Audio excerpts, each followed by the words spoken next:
On the next episode of the Level Par podcast, we speak with Phil Robinson. Phil wrote the book Life Above Par, and he and I had a conversation about his writing style, some of the stories that he's accumulated over the years on the golf course, and we spoke about Level Par. I hope you enjoyed the conversation as much as I did. Phil, thanks so much for coming on the podcast. You and I got connected through the Cape Cod Golf guys at their tournament here at Plymouth Country Club. We had a beautiful day here, and I just wanted to talk author to author about, your book, and then we can talk about Level Par. But I think what stood out to me most in your story was that you didn't really have a writing background. You just had an idea for a story. If you could tell viewers a little bit about the book and the precipice of wanting to write something.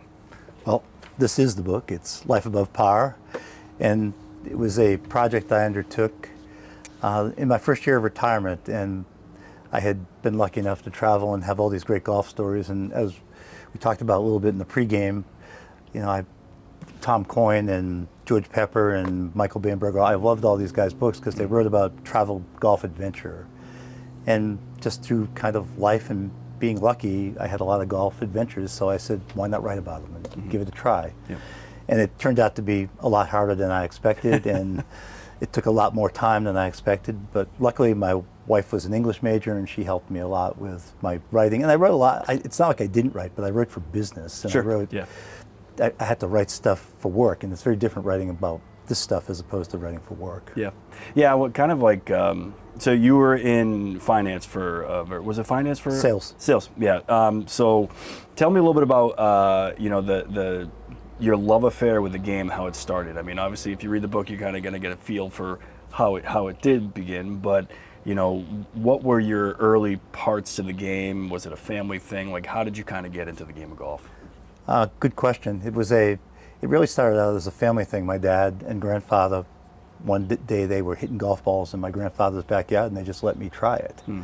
And then my dad took me out on the golf course a few times, but the big thing started when I was a caddy at the old Wallaston Golf Course in Quincy, ironically, before it moved to Milton. And caddies got to play golf, and I had an old set of clubs and got to play. And then, I played off and on throughout my high school and college years. And then I went away to college, and our college had a golf course, and all my buddies played golf. So it just kept rolling. Steamrolling, yeah. I mean, that's to play early and like truly have an appreciation for it. Like, I started when I was like 6, and then I actually gave up the game for a long time. But to those very early beginnings on the golf course, like those are some of the best memories I have as a young person, just spending time by myself, because golf was not all that popular when I was a kid. But I mean, I'm guessing like it wasn't as like well, you couldn't just get out wherever you wanted to get out back in the day. Like, I mean, how did you kind of have to play your golf? Was it because you worked at the golf course you were able to get out? Yeah, they had caddy golf on Monday, so you could play one day a week, and then, you'd caddy, you'd be out on the course. And I always loved, I think I learned a lot of great lessons from being a caddy and from, watching different people play and watching good players play and watching sometimes really bad players play, and how they handled the game and how they, different people handled it different ways. But it was really hard to play because when growing up in Quincy, it was Wallaston and Furnace Brook, which were both private. So if we wanted to play, we needed to get one of our parents to drive us over to Ponkapog before it's become unfortunately a disaster. But that was the place you could play for $2 or something very reasonable. So, but really, we could play for very little in college, and the guys I played with, my college football teammates, loved playing, so we'd play all the time. So what I loved about the book was the way that you structured it. You structured it in basically 18 holes plus a 19th hole, and then you talked about your favorite courses and favorite holes and all the different experiences you had. Why did you want to structure the book in that kind of way, and what was that? It's creative to think about it and do it that way. Why did you structure it in that kind of way? I just think I had a lot of stories, and I had more stories, and I had to find a way to limit it because, as I started writing, I'm like, oh, okay, I could go on and on here, but nobody's going to want to go on. So Round the Golf is 18 holes, and then I kind of said, well, some of these stories I really want to put in because some of them, I mean, in the end, the book's a lot about people and about adventures and about, the people you meet and the experiences you have. So it just kind of seemed to me to be a natural fit, and it just kind of worked. Do you think golf is the only game that I mean, I think like every sport has the ability to build relationships, but is there anything like golf when it comes to sport, or is it such a unique game that brings so many different people together, and it brings families together, it brings potential spouses together? Like, what is it about this sport that just is so different than everything else? Well, I think you get to spend time with people, and I think connecting it, kind of jumping forward to my business career, you learn a lot about people when you play golf with them. And if I just think you can build relationships, and some of my best relationships, business relationships, came from golfing relationships. Sure. Not that I am ever the greatest player or a scratch player, but in my job, if I could play and kind of understood what I was doing and knew the rules and kind of knew the etiquette, many of my clients were members at great private courses, so they were kind enough to invite me. And then that kind of, the relationship it helped build the relationship and make it bigger. Plus, when you're with somebody for 4 hours, you get to talk to them, and you get to find out about their family and about their life. And playing football, there's not too much talk with the opposition. You're smashing somebody in the mouth, and it's like, well, I might talk to you after, but only if you can. So yeah. No, I mean, I think that's and it's such a great way to learn about yourself too. And it seems like you were able to put a lot of yourself into this book, and maybe because you hadn't written in a creative way like that, like you did kind of in the sales side, and you wrote in a business world. How much of it freely came out of you as you started to kind of write the book? Because I know my personal experience with writing a book that was very personal in a lot of ways. But how much, like, as you started going down, you're like, oh, I could just keep going on. I remember this vividly because it is a very descriptive book, and it's almost like you're reliving those moments as they were happening, and you're remembering them years later. Well, I think people ask me all the time, how did you have notes? Did you write down all this stuff? And I'm like, no, I actually wrote all of it from memory, and from, some of them were pretty vivid, like we talked about in the pregame about going to St. Andrews and going with my dad, and just going to Pebble Beach, and some of the things that happened were so vivid, they were easy to remember and easy to write about. Yeah. Not that I got everything perfect, or occasionally people have said, well, I remember it a little different than that. Yeah, and I'm like, sure. well, okay, well. Yeah, it's subjective, right? Like, at the end of the day, like, this is, it's your memory of it, and how everybody's going to look at something a little bit differently. So, but this is your experience and your memory of what it was. So, and I think it's a beautiful thing. I mean, was it cathartic to kind of write in a way where you just like, I just feel like I've expressed myself in a way that I've maybe never done before? Well, I think one of the authors we talked about, George Pepper, I have a family, or a work friend who grew up with him, and she sent him a copy of the book, and he wrote me a very nice email and said, I had told him, I'm not a professional or anything. And he's like, well, obviously you had this book inside of you, and Sure. it needed to, kind of like you probably, you had that book in there, and you wanted it. Just, he's like, when you have that, it'll just come out.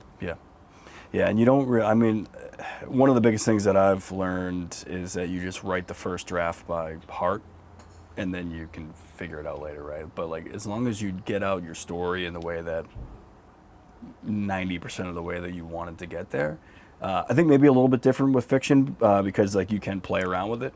And I think that was the hardest transition for me as a journalist, to go from writing in a fact-based world to being able to play with my characters and do whatever I wanted. But yeah, I mean, I think it's such a cool feat that you're able to do it. When did you publish the book? And then like, how have you kind of gotten it out? Because it seems like everybody here in Plymouth knows who you are, and the book's out in front in the golf shop, and how have you kind of done the self-marketing as well too? Well, that's, you've done a better job, just from what I've read and seen on your website and some of the stuff I've read about you. You've done a really good job of it. I really didn't know what I was doing, Sure. or I had an idea, but I had a sales marketing background. So I'm like, I have a lot of contacts in LinkedIn, and I have a lot of emails from people I used to work with, and I just, but I think it was pretty interesting at the beginning doing it. Writing it is one thing, marketing it and selling it is a whole other thing. It's a much different world, yeah.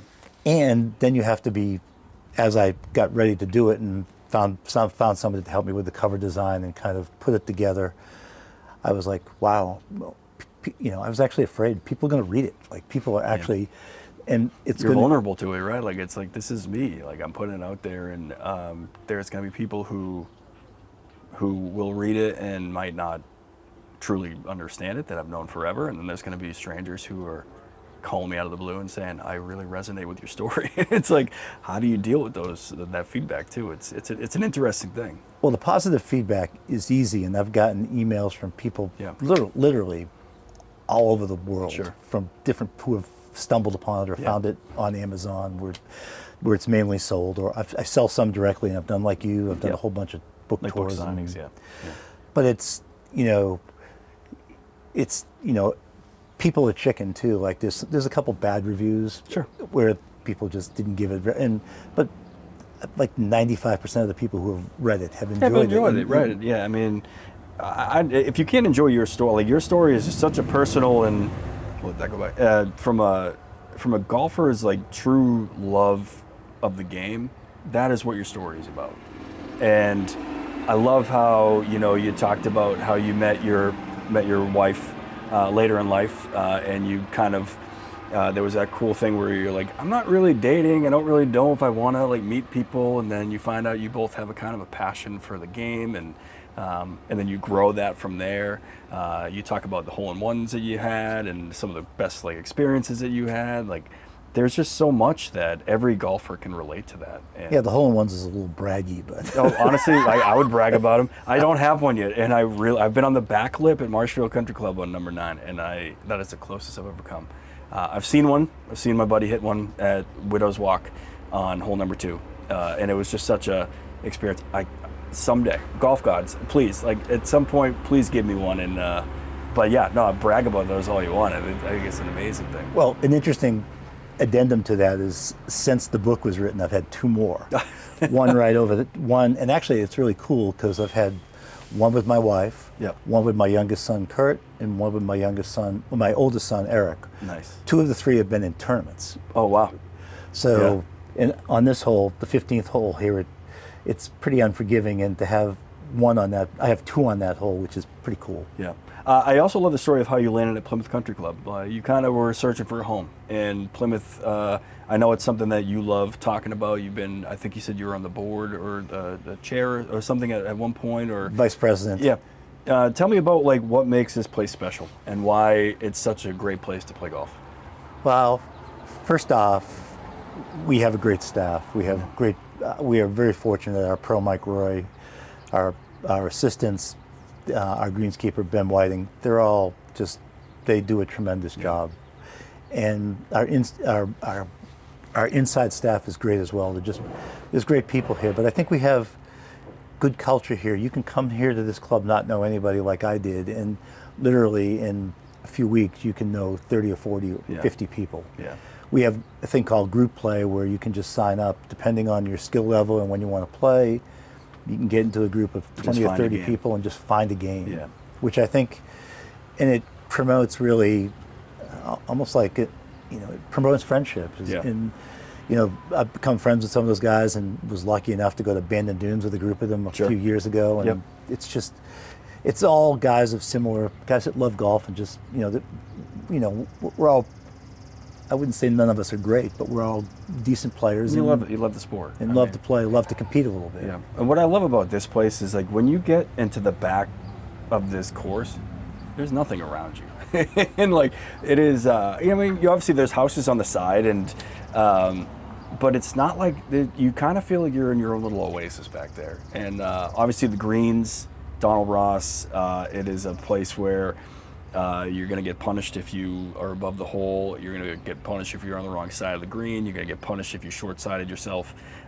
Just a lot of challenges. It seems like I read somewhere that this is one of Ross's favorite Ross design courses that he would play it all the time when he was here. Well, he used to be friends with the Hornblowers, and Ross frequently came. We have a great, Jed Moeller is actually a guy you should someday talk to. He's our historian. Sure.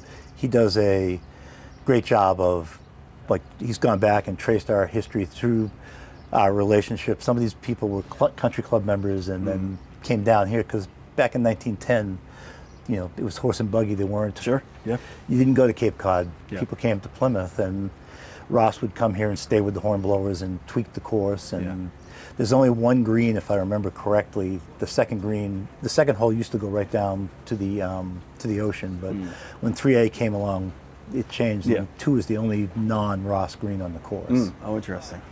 What's your favorite hole out here?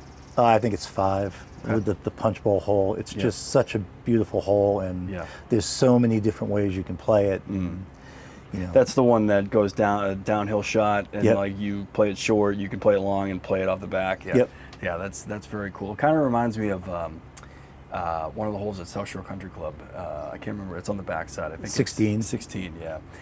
It just and I mean honestly, it also reminds me a little bit of playing over in Scotland. Like you have to play a different style of shot, and I think that's what I love most about going over there. I mean, you and I can do a whole episode on playing St. Andrews and playing all these courses, but I just love the variety of, like, it shows that you got to have a really good ability with your game to play a couple different kinds of shots around here. It's not just this course reminds me of a place like you would never get bored playing it.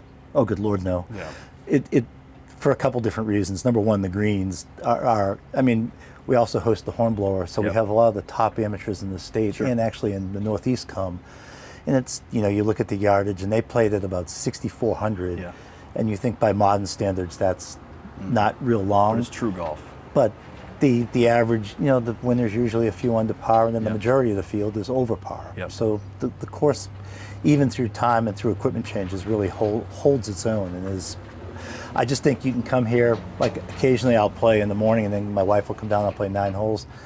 It'll be a totally different golf course in the afternoon. The wind will be in your face one way, and then it will be downwind the next time you play it. So, and I think as Ross courses go, to me, it's highly underrated. It's, and we're doing a good job here. We have a plan to. We keep improving it and taking some trees down, even though not everybody likes that. But the course is much more open now. You can see what Ross you can see the land, which I think is, you can see what he had envisioned, what he was planning, let's transition into, I know, like, in the back of the book you have like some of the best holes you've ever played, some of your favorite holes. Like, I don't want to spoil all of those because I want people to buy your book, but what is your favorite course, and what would you say is your favorite hole that you have ever played?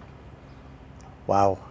Well, I would have to go, I mean, in the book I tell the story about how I found a book in the secondhand bookstore about Pebble Beach.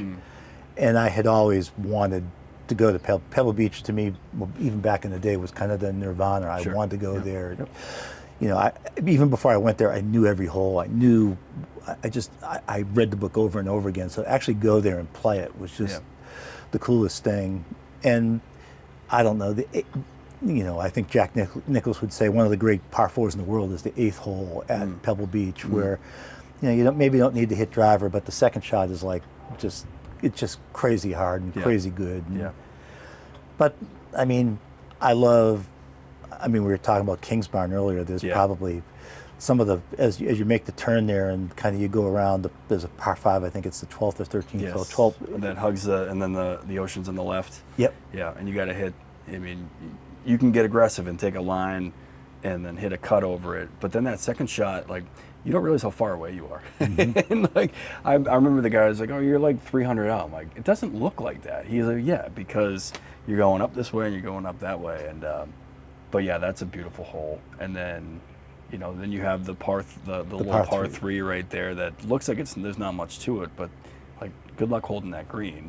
And then the par 4 before the staple par 3 is just another beautiful hole too. So Kingsbarns is tough to beat. I mean, I think we've played a lot of the same courses when we've been over there. So and they're still so fresh in my mind after my trip. But yeah, I could go on and on about Ireland, Scotland, and all those different places.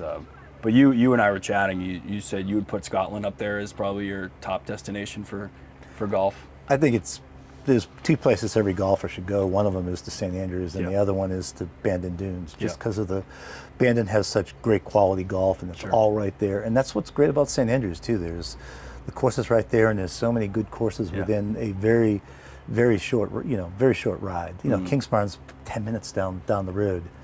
You can go over to Carnoustie. It's 20 minutes. Yeah. It's just, and I think two of the most memorable finishing holes are at Carnoustie. I've never played 3 harder holes than the last 3 holes. Plus the history that's on them too, like with John Vandevelde. And our bus driver, he was a member at Carnoustie, and he's like, if you come back, you can come play. And I'm like, you know what, Nori, I'm going to take you up on that. That is definitely someplace I would like to go. As you think about, you're still marketing this book, any ideas of adding some holes, another 9 holes to the story, or is it just something that you want to let it be and then think about what you might do with it in the future?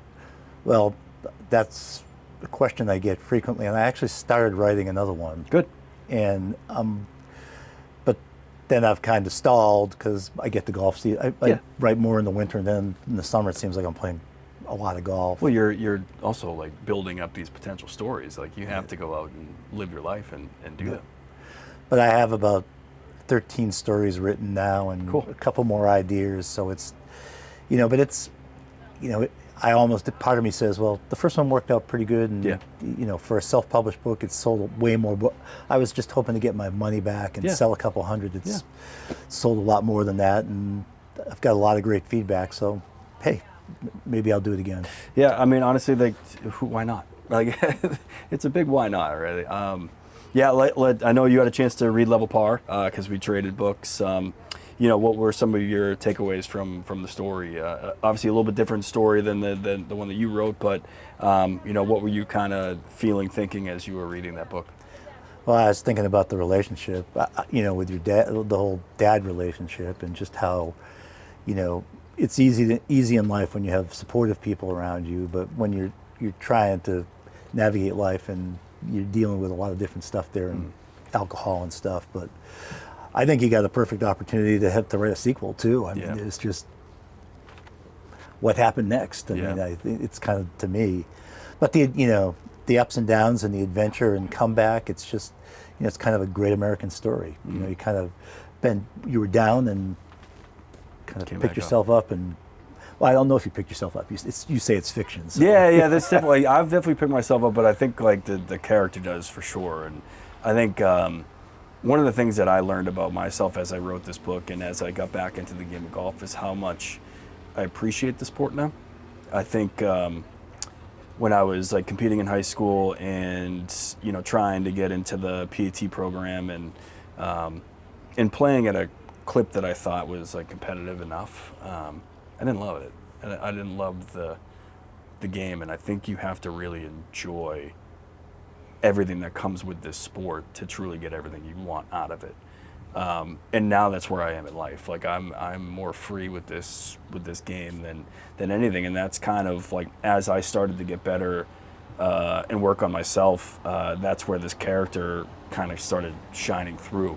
And as you learn about Jake's story, there's a few things that he does to himself. There's a few things that he, that things happen in his life that forces him to make changes, and those were the crux for really getting himself together and using this game. Have you seen like stories like Jake's? Have you seen people use the sport in that kind of way to overcome things that they've experienced in their life? Well, I've used it myself. Yeah. I think it gave me. I went through some tough times and some really down times, and I think I could relate to the book because not so much the drinking and alcohol part, but just finding solace in like practicing or hitting balls or just going out by myself and just kind of clearing my mind and just. But I think your book's also about friendship and about having a great friend and having a great friend that kind of went through some problems too, and kind of sticking together and I think friendship is important in life too. Yeah, to allude to kind of the issues you were having, and you had sustained an injury. Yeah. That took you away from the game for a little bit, and then when you got back, you weren't playing at the level that you wanted to. Oh, it was terrible. It was embarrassing. If you want to tell that story a little bit of like, almost losing the game and then getting it back, like how much more of an appreciation do you have for it? I think it's like your story. When you go down and you come back, the comeback isn't always easy. And the brief of the story is I was up painting my house by myself because I thought I painted houses in college and high school as a job. Me and my brother, and then me and my friend Tom Donovan carried on the business, and it was a great business. But I got sloppy. I was trying to get done quickly and slipped and fell off a subroof and broke my elbow. And it turned into a lot more. The first question I asked the doctor after the operation was, not am I all right, but can I play golf again? Yeah. And he's like, well, not for a while. And then when I could play, I went from being I think a decent player to just, I actually stopped playing business golf because people would invite me and I would play terribly. Yeah. And they would be like, what's wrong with you? And I'm like, well, I can't figure out how this works. But it did help me, but I guess it goes back to perseverance. And I just, my kids played and I wanted to play. And I mean, I think I can play at a competent level now, which is, it's just, but it took a while to kind of just get the confidence back. Yeah, it's similar to me. I mean, when I kind of developed the yips, and a lot of it was because of what I was doing to myself. And so when I was in my early 20s, and I developed the chipping yips, and I couldn't sit over chip without doing this. And I would blade them, I would leave them right in front of me, and it wasn't fun. And so I would go from being able to shoot in the 70s to barely breaking 100 to the point where I was a sports writer. I was covering the game of golf. I was around the game of golf, but I didn't want to play. And anytime I did play, I could barely break 100, or I would just play in a scramble and be the guy that could hit the ball the longest, and that was good enough for me. And it took until COVID, until really the world stopped, and this was the only thing that we had to do to get me back into it. And like you, I remember being on the course and just wondering, am I ever gonna get not even just like my swing back, but a love for this thing back? And I did, and it was just one of those things that I'm so appreciative of where I'm at now when it comes to this game, and where I want to take it. I mean, I don't think I want to compete in anywhere, but I want to compete against myself. And I think that's probably something similar that you had, where it's like, I just want to get back to a level where I can just remember who I was and why this was so important to me. Well, part of it too is I met my now wife Tina, and she comes from a golf family. Her brother was a longtime pro, Ted O'Rourke. He actually won the PGA Assistants when he was when he worked around here, and he was the head pro at Morris County Golf Club in New Jersey for 27 years. And she knew golf, and her dad knew golf, and we were introduced because of golf. Because of golf. So I'm like, I can't be crappy at this and we kind of both have grown together playing the game, and it's just, it's been great for our relationship, and we share passion for it, and it's just that helped drive me too, I guess. Yeah, which is great. I mean, like I said, this is not like you can't just pick up football and go play football again. I'm 42. Like running backs have like a shelf life of like 3 years, and like you can't just go out and play hoops again. But you can play golf forever, and you can play with the people you love. You can meet people that you end up becoming very close with. I've found through Level Par, I've met a lot of amazing people so far, and I'm really just getting started with this thing to see like, hey, like I have new golf partners. Hey, I have new people that want to just get out and play. And they want to do it for the right reasons, and it's a really cool thing to be a part of. And if anything, if I don't sell a ton of books, at least I know that I have this book, and it's always nice to meet another author as well too. So well, it's legacy too. I wrote, one of my big motivations was so my kids would know the stories, and that the stories would live, and it's kind of cool to do that stuff, and the book will outlast me, and which I think. But one more quick point: we have guys here who are Richard Moscatelli. He's going to turn 80 in a couple weeks. Alan Tassinari. These are guys that, just like you said, they're good players. They've played their whole life, and in their 80s and late 70s, they're still playing really good golf. So it gives me hope. I just turned 70. It gives me hope I can still hang in there and play well. I think you will. Where can people find the book? The book is available on Amazon. just search Life Above Par, or my email is parjr3388@gmail.com. You can, if you want a signed copy, just email me and I'll take care of it and send it out. And to you. does Plymouth Country Club have some copies here, or like are there any bookstores locally in the area that have them as well? Book Love has them down Cool. in down in Pine Hills. Yep. And actually, I need to give them some more here. They ran out, which is a good thing as well. Cool. But you know, I've had fun marketing it. I've met so many great people. I've got, like you just meet people who love the game, and that's the coolest part. Yeah, absolutely. Well, thank you so much for the time. We will get out and play golf sometime. You live close, so I look forward to doing it. Sounds good. Thanks.